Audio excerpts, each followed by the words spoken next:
Hello and welcome to the channel Stree a story, जो कि एक कहानी है हर उस महिला की, हर उस औरत की, हर उस मैरिड वुमन की जो अपनी लाइफ में बहुत कुछ करना चाहती है, बहुत कुछ हासिल करना चाहती है। बिसाइड्स फैमिली, बच्चे, घर, परिवार। तो कहिए, कैसे हैं आप सभी? सब अच्छे रहिए, मस्त रहिए, स्वस्थ रहिए। घर के शुरुआती काम ख़त्म करके मैं फिर से बैठ गई हूँ पढ़ने के लिए, और आज मैंने पढ़ाई शुरू कर दी थी 9:45 बजे। टारगेट मेरा 10 बजे का रहता है, पर 15 मिनट मैंने ज़्यादा अचीव किए, and that is a plus point for me for today. और आज मैंने सुबह से ही अपना मन बना रखा है कि नाइट में 12 बजे तक सो जाऊंगी, और कल से सुबह 4 बजे का शेड्यूल बनाती हूँ, अगर बना पाई तो 3:30 या 4 बजे का, क्योंकि नाइट रूटीन वाला काफ़ी समय हो गया है। रात को 3 बजे तक बैठने वाला शेड्यूल को काफ़ी लंबा समय हो गया है मेरे हिसाब से, 2-3 वीक चले गए हैं इसको। सोचती हूँ थोड़ा सा इसमें चेंज लाती हूँ, हालांकि इट इज़ डैम इम्पॉसिबल। मैं नहीं उठ पाऊँगी किसी भी कंडीशन में, मैं उठ ही नहीं पाऊँगी। लेकिन फिर भी चलो देखते हैं। एक आधा नेगेटिव पॉइंट मेरी लाइफ में भी है, जहाँ मुझे कहना पड़ता है कि नहीं, मैं ऐसा नहीं कर सकती। और मैंने बहुत बार कोशिश की है सुबह जल्दी उठ के पढ़ने की। शुरू में मैं पढ़ पाई थी, लेकिन सुबह फिर मेरी आँख ही नहीं खुलती, मैं पढ़ ही नहीं पाती हूँ। एनीवे, देखते हैं आज रात को जब सो जाएंगे, उसके बाद कल आने वाला जो सुबह है उसमें क्या होता है। Let's see. अभी की तो पढ़ाई मैंने शुरू कर दी है, और ये 1 बजे तक चलने वाली है आज, ये क्योंकि 15 अगस्त है, तो ये लोग सुबह सुबह ही जाके आ गए, तो अभी अब घर पे ही हैं। और यू भी गया हुआ है अपने दादू के साथ बाहर, तो ये अच्छा हो गया कि वो उसको घुमाने के लिए ले गए हैं, और कुछ खा पी के आ जाएंगे वो लोग। तो थोड़ा सा मेंटल स्ट्रेस कम रहेगा, क्योंकि बच्चे को खिलाने पिलाने का सबसे ज़्यादा मुझे रहता है टेंशन। और जब एक बार वो खा पी लेता है, तो उसके बाद टेंशन काफ़ी हद तक ख़त्म हो जाती है। लेकिन ये महाशय घर पे ही है, कभी वीडियो गेम्स चल रहे हैं, कभी टीवी चल रहा है। बट ये सब चीज़ें मैनेज करते हुए और अपने आप को इनके हिसाब से ढालते हुए आपको पढ़ाई करनी पड़ेगी, वरना आप नहीं कर पाएंगे। और मेरा ये जो क्वार्टर है, वैसे देखने में तो बहुत बड़ा है, लेकिन इसमें कमरे के नाम पे एक ही रूम है, और ये एक बड़ा सा हॉल प्लस किचन, और साइड में और जगह है, लेकिन उसमें दरवाज़ा नहीं है। और सामने आपको दिख रहा होगा डोर, जो एक स्टोर है छोटा सा, उसमें मैंने अपनी बुक्स की एक शेल्फ वगैरह रख रखी है। और रूम में अभी गर्मी बहुत पड़ती है, उमस बहुत है यहाँ पे। गर्मी की वजह से उमस बहुत होती है। हालांकि रात को तो मुझे 9 बजे के बाद 3 बजे तक 5 घंटे या 6 घंटे वहीं बैठना होता है। तो अब सोचती हूँ कि दिन में तो कम से कम मैं यहीं बैठूँ। उसके बाद रोटी मैंने सुबह ही बना दी थी। अब सब्जी बकाया रखती हूँ मैं इस टाइम के लिए, तो अब सब्जी बना रही हूँ, अरबी की सब्जी बना रही हूँ। आप लोग अरबी की सब्जी कैसे बनाते हो? हालांकि मैं सूखी बनाने भी पसंद करती हूँ, लेकिन मुझे तरी वाली ज़्यादा पसंद है, और इनको भी तरी वाली पसंद है। थोड़ी सी हल्की सी तरी होती है तो उसका टेस्ट और बढ़ जाता है। आप लोग कैसे बनाते हैं, ज़रूर बताइएगा मुझे।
इन दिनों सबके दिमाग में एक ही बात चल रही है और वो ये कि एपी वाला एग्ज़ाम मीन्स असिस्टेंट प्रोफेसर वाला एग्ज़ाम अक्टूबर में ही हो जाएगा क्या? होगा कि नहीं होगा? सब ये ज़्यादातर लोगों को मैं देख रही हूँ कमेंट्स करते हैं कि आगे बढ़ जाए तो अच्छा है, ऐसा है, वैसा है। बट इन रियलिटी देखा जाए तो the people who are really very serious about the paper, है ना, अबाउट दिस एग्ज़ाम, तो वो लोग क्या कर रहे हैं, बहुत अच्छे से अपनी तैयारी उन्होंने शुरू भी कर दी है। और जिस दिन the day the vacancy was out तभी से पढ़ाई उन्होंने शुरू कर दी थी। हालांकि मैं तो 15 दिन बाद कर पाई थी पढ़ाई शुरू, लेकिन फिर भी ये सोचती हूँ कि जब इतनी मेहनत कर ही रहे हैं तो यार इतनी मेहनत घर परिवार में रह के एक लेडी के लिए इतनी पॉसिबिलिटी नहीं बनती है कि वो 8-8 10-10 घंटे निकाले। क्योंकि अगर 3 महीने में अगर आपको बहुत ही शॉर्ट स्पैन ऑफ टाइम होता है, उसके अंदर अगर आपको तैयारी करनी है तो उसके लिए आपको 8 से 10 घंटे देने पड़ेंगे। और एक लेडी के लिए, गृहिणी के लिए इतना पॉसिबिलिटी नहीं हो पाता है कि वो 8 से 10 घंटे निकाले, है ना। तो हर कोई चाहता है कि एग्ज़ाम की डेट आगे खिसक जाए, लेकिन मेरे जैसे कई लोग ऐसे भी हैं जो ये चाहते हैं कि एग्ज़ाम टाइम पे हो जाए और सलट जाए। क्योंकि 3 महीने काफ़ी है अगर किसी एग्ज़ाम को तैयार करना है तो। हाँ, उन लेडीज़ को छोड़ के जिनको इतना टाइम नहीं मिल पाता है। लेकिन फिर भी once you are into a schedule, आपको करना पड़ेगा धीरे-धीरे टाइम को मैनेजमेंट। आप टाइम का मैनेजमेंट आपको आएगा तभी ये चीज़ें पॉसिबल हो पाएगी। आप शुरू में 1 घंटे बैठेंगे, 2 घंटे बैठेंगे, फिर 3 घंटे भी निकलेंगे, फिर 4 घंटे भी निकलेंगे, it's all up to you. पता है मुझे कई जॉइंट फैमिलीज़ में सास होती है वो पढ़ने नहीं देती है, बहुत होती है ऐसी फैमिलीज़ और बहुत होती है ऐसे सन के दिमाग के लोग आपके ससुराल में। बट नो प्रॉब्लम, आप रात को बैठ जाइए, आप सुबह बैठ जाइए, दिन में आप सो जाइए, कैसे भी करके अब एक बार टाइम निकालना शुरू करिए। 1-2 घंटे, 3 घंटे, 4 घंटे धीरे-धीरे निकलने शुरू हो जाएँगे।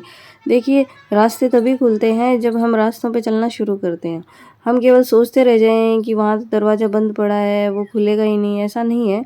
आपको रास्ते पे चलना शुरू करना पड़ेगा and once you have started your journey, धीरे-धीरे चीज़ें अच्छी होती जाती है, धीरे-धीरे बहुत सी चीज़ें अच्छी होती हैं। लेकिन आपको प्रयास करना नहीं छोड़ना चाहिए, करते रहिए। अब कई लेडीज़ ऐसी हैं जो ये बोलती हैं कि हमें टाइम नहीं मिल पा रहा है, बच्चा काफ़ी छोटा है। तो ये तो ठीक है भई, देखिए अगर आपका बच्चा 2 साल तक का है तो मैं नहीं कहूँगी इतने शॉर्ट पीरियड ऑफ टाइम में आप तैयारी करिए, ज़बरदस्ती अपने आप को के साथ धक्काशाही करिए, ऐसा मैं तो नहीं कहूँगी। क्योंकि बच्चे को टाइम दीजिए। अगर आप ऐसा नहीं करेंगे और ज़बरदस्ती टाइम निकालने की कोशिश करेंगी तो आप कहीं न कहीं अपना वो फ्रस्ट्रेशन बच्चे पे निकालेंगी। क्योंकि आपके पति तो आपकी सुनेंगे नहीं, भई वो आपका फ्रस्ट्रेशन क्यों झेलेंगे?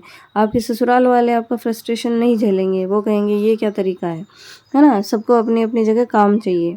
एग्ज़ैक्टली जो रियलिटी है, जो इंडिया में जो रियलिटी है शादी-विवाह की, कि काम चाहिए ससुराल वालों को, दैट्स द ओनली पॉइंट। अब रही बात बच्चों की, तो बच्चे हैं वो बोल नहीं पाते हैं, 2 साल का 3 साल का बच्चा है वो कितना बोल लेगा? तो आप अपना फ्रस्ट्रेशन उस पे निकालेंगी। तो मैं आपको एडवाइस करूँगी, प्लीज़ बच्चे के साथ कभी कुछ भी गलत मत करिए, बच्चे को कभी भी तकलीफ़ मत दीजिए।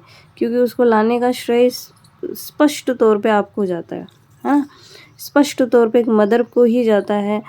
फादर की बहुत बड़ी अहम भूमिका उसमें नहीं है। जो रियल जो भूमिका है 9 मंथ्स की पीरियड की, वो औरत की ही है। उसके बाद उसको लाना भी इस दुनिया में, वो भी आपका काम है। उसके बाद उसको पालना है, वो भी आपका काम है। क्योंकि पुरुष तो घर से बाहर होंगे, सुबह से शाम तक काम करेंगे, अगर कमाएँगे नहीं तो खाएँगे क्या? तो सारा श्रेय जो है ना? दारोमदार आपके पास है। तो आप अगर उसको उस दुनिया में लाई हैं, तो उसको पूरी तरीके से उसकी देखभाल करना भी आप ही की ज़िम्मेदारी है। तो कभी भी उसको उसको स्पॉइल मत होने दीजिए। तो 2 ढाई साल तक का अगर आपका बच्चा है तो पूरा टाइम उसी को दीजिए, मैं तो यही कहूँगी। हाँ, अगर आपको लगता है कि आने वाली जो अपकमिंग वैकेंसीज़ आप उनके लिए तैयार कर सकते हैं, तो मैं ज़रूर वहाँ पे आपको एक मोटिवेशनल लेवल पे हेल्प कर सकती हूँ कि आप शुरू में शेड्यूल बनाइए और डेली के 2 घंटे 3 घंटे अपनी स्टडी के लिए निकालिए। अगर आप 3 घंटे निकाल पाती हैं तो 1.5 घंटा आप अपने सब्जेक्ट को दें और 1.5 घंटा आप जीके के पेपर को दें। क्योंकि ऑलमोस्ट 1 साल बाद भी, 2 साल बाद भी जीके में तो चीज़ें वहीं रहनी है। तो आप धीरे-धीरे अच्छा आधार तैयार करिए, अच्छे से चीज़ों को तैयार करना शुरू करिए। तो मैं किसी को निराश नहीं कर रही हूँ यहाँ पे कि ये मत करिए, वो मत करिए। मैं हमेशा यही कहती हूँ कि कुछ करिए। तो जो अपकमिंग एग्ज़ाम्स हैं उनकी तैयारी के लिए आप 2 घंटे 3 घंटे एटलीस्ट आप निकालिए। जैसे 1 डेढ़ घंटा आप रात को निकालिए, 1 डेढ़ घंटा आप दिन में निकालिए या अर्ली मॉर्निंग उठ के निकालिए। अब वहाँ पे एनी टाइम आपके ऊपर ससुराल वाले नहीं बैठे रहेंगे, है ना? नाइट के टाइम तो वो भी सोएंगे। जब सारे दिन बुराइयाँ कर कर के वो थक जाती हैं, तो नाइट में तो उनको भी सोना होता है ना, तो वो भी सोएंगे। तो आप रात को या फिर सुबह के समय थोड़ा समय निकालिए, ठीक है? तो 2 घंटे 3 घंटे आप निकाल लीजिए और ज़्यादा अपने आप को प्रेशर में मत लाइए। और मैं अपनी पढ़ाई ये 7 8 10 घंटे की जो कर रही हूँ, वो ज़्यादा उन लोगों के लिए है जो अभी के टाइम में तैयारी कर रहे हैं असिस्टेंट प्रोफेसर की या किसी भी एग्ज़ाम की, है ना? भले ही वो आरएस हो, भले ही वो कोई भी हो।